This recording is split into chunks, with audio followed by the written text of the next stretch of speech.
ब्रह्मांड और हमारे आसपास घटित होने वाली घटनाएं हमारे दिमाग की वजह से ही मौजूद है और हमारा दिमाग भी इन्हीं बार होने वाली घटनाओं की वजह से कुछ कर पा रहा है। अगर दोनों में से कोई भी एक चीज़ नष्ट होती है तो अपने आप में ही दोनों चीज़ें नष्ट हो जाएंगी, क्योंकि दिमाग के बिना किसी भी चीज़ का अस्तित्व ही नहीं होगा। और जब कोई चीज़ मौजूद नहीं होगी तो आखिर दिमाग देखेगा क्या।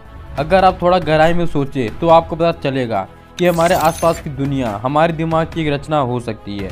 जिस लाइट को हम देखते हैं, जिस आवाज़ को हम सुनते हैं, वह ब्रह्मांड में मौजूद लाइट और साउंड का एक बहुत छोटा सा भाग है। आखिर रियलिटी क्या है, या फिर रियलिटी ही रियल है, या यह सब सिर्फ एक छलावा है और हमारे मन का एक धोखा है। आज हम आपको कुछ ऐसे ही बहुत गहरी दुनिया में ले जाने वाले हैं, जहां जाने के बाद शायद आपका इस दुनिया को देखने का नज़रिया पूरी तरह से बदल जाए। ऐसे लोग जो यह मानते हैं कि उनके दिमाग के बाहर कुछ भी एग्जिस्ट नहीं करता और वह सिर्फ एक छलावा है, उन्हें साइंस की लैंग्वेज में सोलिप्सिज्म कॉम्प्लेक्स नाम का एक दिमागी कॉम्प्लेक्स होता है।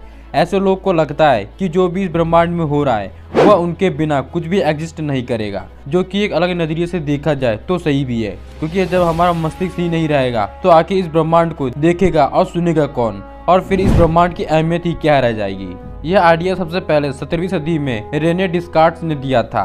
उन्हें भी गहराई में सोचने पर यह लगता था कि क्या सच में इस दुनिया में कुछ एग्जिस्ट करता है, या फिर यह सिर्फ हमारे दिमाग की रचना है जो हम एक वीडियो गेम की तरह एक्सपीरियंस कर रहे हैं। वह एक अटल सत्य जानना चाहते थे, यानी एक ऐसी रियलिटी जो सबके लिए सच्चाई हो। इसके लिए उन्होंने एक रास्ते को अपनाया जिसे कहते हैं कार्टेशियन डाउट। इस तरीके के मुताबिक आप जो भी चीजें आम दुनिया में देखते हैं उन सभी चीजों पर क्वेश्चन लगाना शुरू करिए और तब तक क्वेश्चन पूछते रहिए जब तक अंत का एक उत्तर ना मिल जाए। जब उन्होंने ये रिसर्च खत्म की तो उन्होंने एक बात बोली जो आज भी बहुत ज़्यादा फेमस है, think there before I exist. इसका मतलब यह है कि मैं सोचता हूँ कि मैं जिंदा हूँ इसलिए मैं जिंदा हूँ।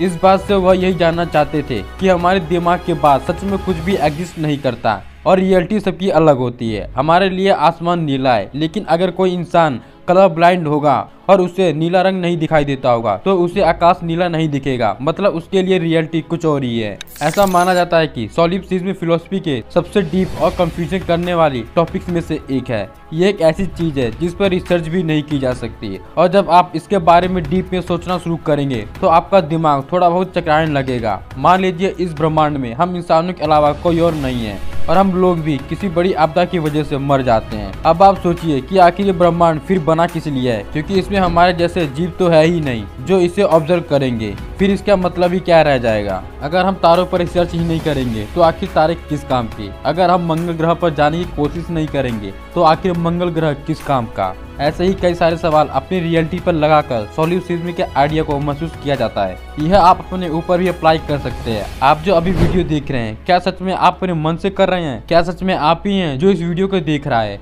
आखिर आप है क्या? ये एक ऐसे सवाल है जिनका उत्तर मिलना बहुत ही ज्यादा मुश्किल है और शायद नामुमकिन भी। ऐसा कहा जाता है कि यह दिमागी कॉम्प्लेक्स इसलिए होता है क्योंकि हम इंसान अपने दम पर नहीं जी रहे हैं, बल्कि कोई बहुत आधुनिक एलियन सिविलाइजेशन हमें कंट्रोल कर रही है। इसे सिमुलेशन हाइपोथेसिस कहा जाता है, जिसके मुताबिक इस ब्रह्मांड में एक बहुत ही ज्यादा हाई टेक्नोलॉजी वाली सिविलाइजेशन मौजूद है और वह हम सबको कुछ उसी तरह से कंट्रोल कर रही है जिस तरह से हम वीडियो गेम में कैरेक्टर्स को कंट्रोल करते हैं। अब आप ही सोचिए कि गेम में मौजूद कोई कैरेक्टर अगर अपनी रियलिटी पर सवाल उठाने लगे तो उसे क्या महसूस होगा। उसे कभी यह समझ में नहीं आएगा कि वह तो पूरी तरह से कंट्रोल किया जा रहा है और वह जो सोच रहा है वह भी पूरी तरह से किसी के कंट्रोल में है, और वो लोग हैं हम। ऐसा ही हम इंसानों के साथ भी हो सकता है। शायद हम किसी के द्वारा कंट्रोल किए जा रहे हैं और आज हम जो भी चीजों पर सवाल उठा रहे हैं वह सवाल भी किसी और के ही हो। इस बात का कोई सॉलिड प्रूफ नहीं है, लेकिन यही एक मात्र थ्योरी बचती है जो हम अप्लाई करके अपने आप को छोटी सी संतुष्टि दे सकते हैं।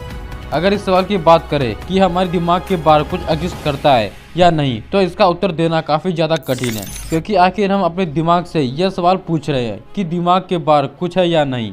हम रियलिटी उसी को मानते हैं जो हमें दिखती और सुनाई देती है, जबकि रियलिटी सबके लिए पूरी तरह से अलग होती है। एक मेंढक को दिखने वाली दुनिया, उसके जीने का तरीका, उसके जीने का मकसद हम इंसानों के जीने का मकसद से काफी ज्यादा अलग है। उसे चीजें सुनाई भी हमसे ज्यादा काफी अलग देती है और दिखाई भी। इसलिए यह तो कभी नहीं कहा जा सकता कि कोई एक यूनिवर्सल रियलिटी भी है, मतलब एक ऐसी रियलिटी जो सबके लिए समान हो। अगर आप भी रात में तारों की तरफ देखते हुए इस ब्रह्मांड पर अपने दिमाग पर और अपने आप पर सवाल उठाएंगे तो आपको भी सोल्यूसिज्म की बेहतरीन आइडिया समझ में आने लगेगा। अपने सवालों की शुरुआत इस बात से करिएगा कि हमारे बिना ये ब्रह्मांड आखिर है ही क्या। सो गाइस आज के लिए बस इतना ही। अगर वीडियो पसंद आया है तो लाइक और हमारे चैनल को सब्सक्राइब जरूर करिए। तब तक मिलते हैं अगली वीडियो।